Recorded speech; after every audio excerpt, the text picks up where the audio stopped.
The year is coming to an end and we already feel the itching of the upcoming holidays. The urge to purchase is in many people now and they are lost without guidance. Hi everyone, I'm Gordon MC and here we are to drive you around, at least in the tech world. Get ready to embrace information because you're watching GizChina News.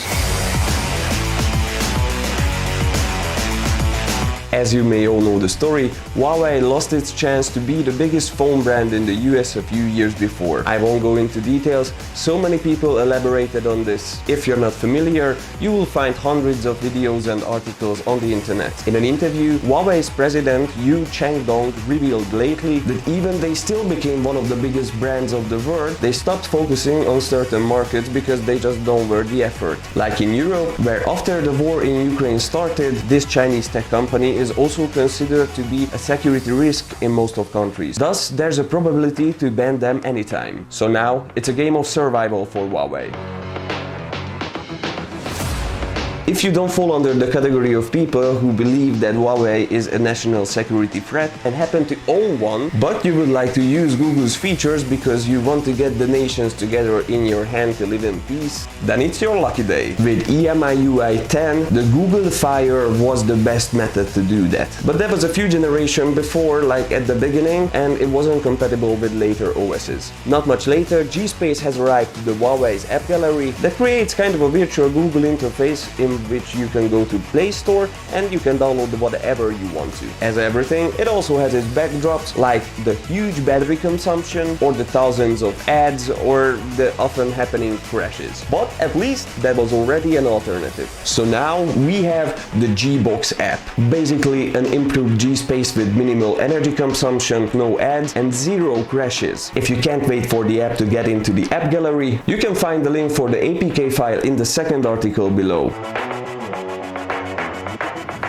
Now there's a strange thing. Xiaomi doesn't seem to suffer from the same restrictions as Huawei does, though both are Chinese companies. They grew big with covering every range on the market, but they also make mistakes. Sometimes they release phones without testing, or they sell models that didn't pass the test at all, and there are cases where testing is just sloppy. The most known problem with their devices was and is the so-called Tianma screen, that they rarely use now, but when they used it at the Redmi phones, there was a 90% chance of its screen retention. So if you still own a Redmi Note 5, 7, 8 or an Mi A2, you know what I'm talking about. Why Redmi Note 9T, 9 Pro and 9S suffers from low quality fingerprint sensors that can break, so as from the world's most unnecessary pop-up camera with a breakable motor. The Xiaomi Mi 8 had a failing Wi-Fi chip, Mi 9 had big probability for broken power management integrated circuits, and their sub-brand's phone, Poco M3, sometimes did sudden deaths. With all that said and with all their mistakes, Xiaomi is still successful and we love them with their faults.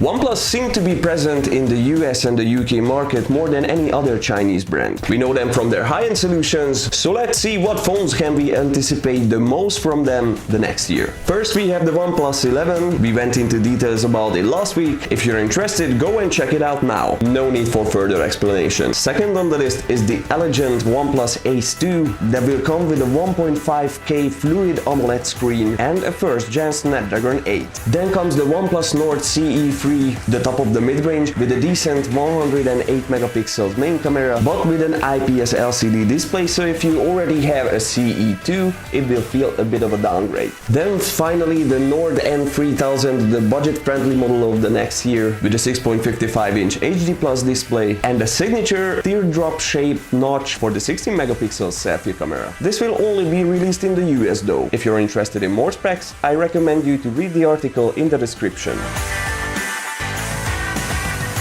Smartwatches are all over the place. They have many weird looks and almost every tech brand has their own. So it's understandable if you're confused what to choose. Well, if you're not an athlete, don't do sports regularly or don't suffer from any kind of heart disease, then none. Only if you want to flex with it, then this one. But if you want to prioritize usability, then first check your phone if it's Apple or Android. If it's Apple, then you don't have much choice, you're stuck with the Apple Watch. So go for the Series 7. Although Series 8 has already been released released in September. 7 is better in price and has bigger and brighter screen than the newer one. But if you want to get a piece of it, then you better hurry because Series 8 will replace them in the stores very soon. If you use an Android, then your best option will be Samsung Galaxy Watch 5 Pro, as it's really made to serve smartwatches' original purposes. It has a sleek design and its hardware is optimized for hundreds of activities. Then on the other hand, if you own a Huawei, you're also limited to Huawei Watch, but the 3rd edition improved a lot thanks to the Harmony OS. For more details, go in the article below.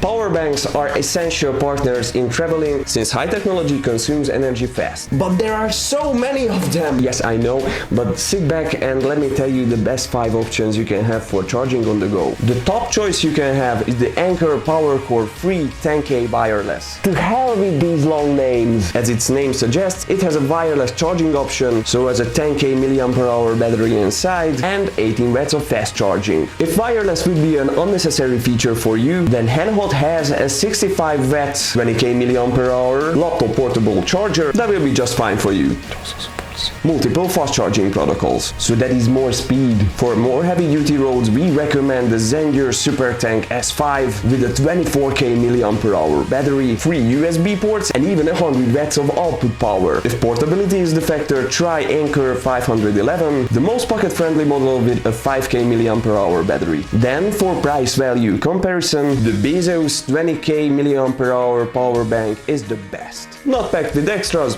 but it comes cheap at least. Now here's a short but good one. WhatsApp is bringing out a major update next year. You can prepare to use the same number from your phone and your tablet, letting you to be logged in at both places from the same account. If you can't wait to have the official update, go for the beta version in the article below.